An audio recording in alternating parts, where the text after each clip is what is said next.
मैं अक्सर एक बात कहता हूं और उस बात में विश्वास रखता हूं कि कोई भी जानकारी हो हमें निष्पक्ष रूप से आम आदमी आम लोगों के बीच में रख देनी चाहिए। फिर लोगों को निर्णय लेना चाहिए, उन्हें खुद डिसाइड करना चाहिए कि उनके लिए इस जानकारी में ठीक क्या है, गलत क्या है। लेकिन अक्सर ऐसा नहीं होता। क्यों?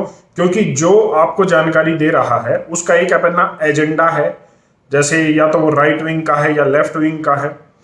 तो उसमें समस्या क्या आती है कि हमारे पास सही जानकारी नहीं पहुंचती और जो हमारे लिए ठीक है वो कभी भी हम उसका निर्णय नहीं ले पाते। ऐसा इसलिए होता है क्योंकि एजेंडे सेट हैं और अगर वो आपको एक न्यूट्रल जानकारी दे देंगे तो उनकी रोटियां कैसे सेकेंगी। अब उन्हें तो अपनी रोटियां सेकनी है। चलिए एक बार फिर हम एक बिना एजेंडे वाली जानकारी आपके सामने रख देते हैं और आप खुद तय करना कि इसमें आपके लिए ठीक क्या है, गलत क्या है।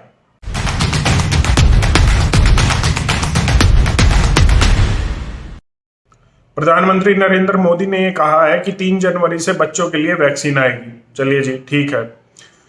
उसके बाद एक कंट्रोवर्सी स्टार्ट हुई है।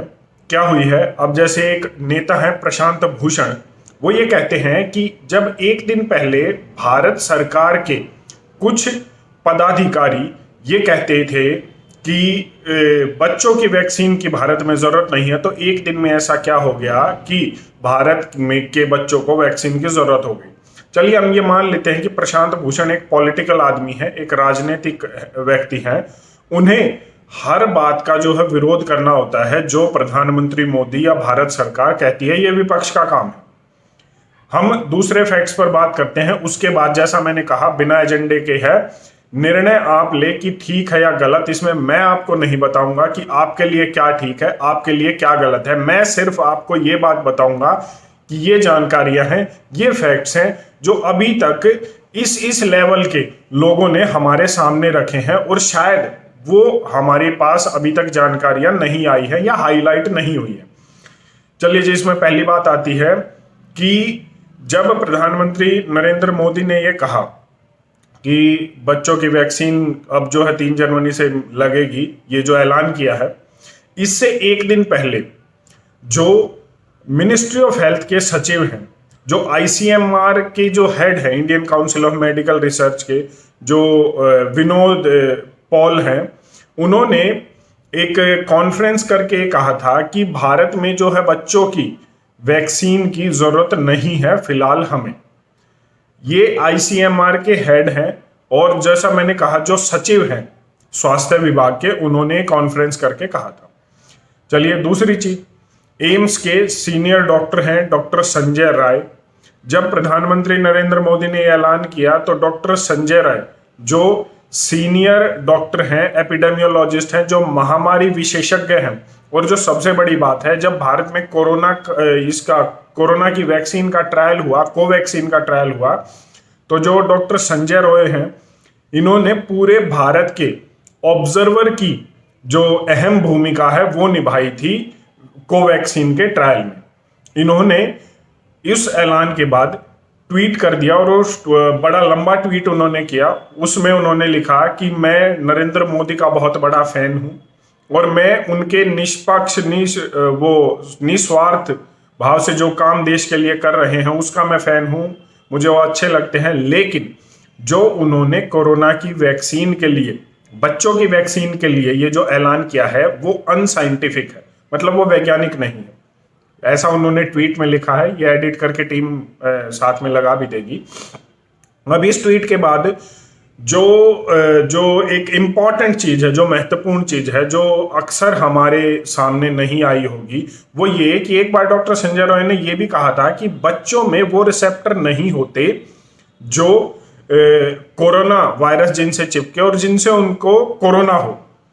चलिए, जब हम वर्ल्ड लेवल पे, ग्लोबल लेवल पर ये बात करते हैं तो हम ये भी देखते हैं कि कोरोना से इफेक्ट होते हैं बच्चे, उनको कोरोना होता है। एक टाइम के लिए हम ये बात साइड में रख देते हैं डॉक्टर संजय रॉय की। अब जो बात मैं कहना चाहता हूं वो ये, जो मैं फैक्ट रखना चाहता हूं, तो उन्होंने आगे बताया कि जब इसका मोर्टेलिटी रेट डिसाइड जो निकल कर आया वो आया कि हर 10 लाख में से 15,000 लोगों की मौत होती है। 1.5 जो % है वो मोर्टेलिटी रेट इसका ऑफिशियल आंकड़ों के तहत है। तो 10 लाख में 15,000 लोगों की मौत होती है अगर वो वैक्सीन नहीं लगवाते हैं तो। और अगर लोग वैक्सीन लगवाते हैं तो 10 लाख में जो है 2,000 लोगों की मौत होती है, मतलब 13-14 हजार जाने हम वैक्सीन से बचा पाते हैं, ऐसा जो है सरकारी आंकड़ों में बताया गया है। चलिए जी ठीक है, ये एडल्ट की बात कर रहा हूं मैं। और इसमें यह बताया गया है कि जब हम 10 लाख लोगों को वैक्सीन लगाते हैं तो ऑफिशियल आंकड़ा, सरकारी आंकड़ा, मैं गैर सरकारी आंकड़े की बात नहीं कर रहा हूं, सरकारी आंकड़ा यह कहता है कि 10 से 15 लोगों को साइड इफेक्ट होता है वैक्सीन से। ये ऑफिशियल आंकड़े हैं, सरकारी आंकड़े हैं। अब बात करते हैं बच्चों की, जिस पर यह ऐलान किया गया है उनकी। 10 लाख बच्चों में से एक बच्चे की मृत्यु होती है कोरोना से, ये आंकड़ा सरकारी है। दूसरी बात कर लेते हैं, 10 लाख बच्चों को अगर वैक्सीन दी जाएगी तो जो सरकारी आंकड़ा है, जो एडल्ट के हिसाब से हम काउंट करेंगे तो 10 से 15 बच्चों को वैक्सीन के साइड इफेक्ट होंगे। अब ये कितना ठीक है, कितना नहीं, ये कितना साइंटिफिक है, कितना अनसाइंटिफिक है, एक ही रात में ऐसा क्या हो गया जो ये निर्णय लेना पड़ा या ये बयान देना पड़ा?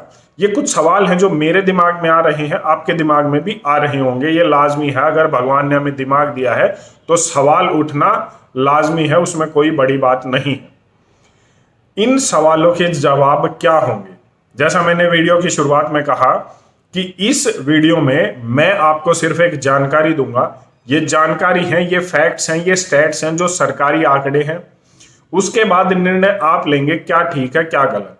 आप इस पर अपनी क्या राय रखते हैं एक बार कमेंट करके मुझे जरूर बता दें, क्योंकि मॉडर्न इंडिया एक परिवार है और हम सिर्फ एक यूट्यूब चैनल नहीं चलाते, परिवार के सदस्य हैं। और जब परिवार के सदस्य बैठकर बात करते हैं तो वो कभी भी एक वन वे कम्युनिकेशन नहीं होता।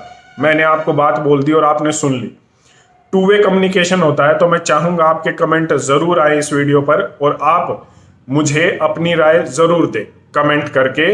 आप इस पर अपनी क्या राय रखते हैं? धन्यवाद, जय हिंद।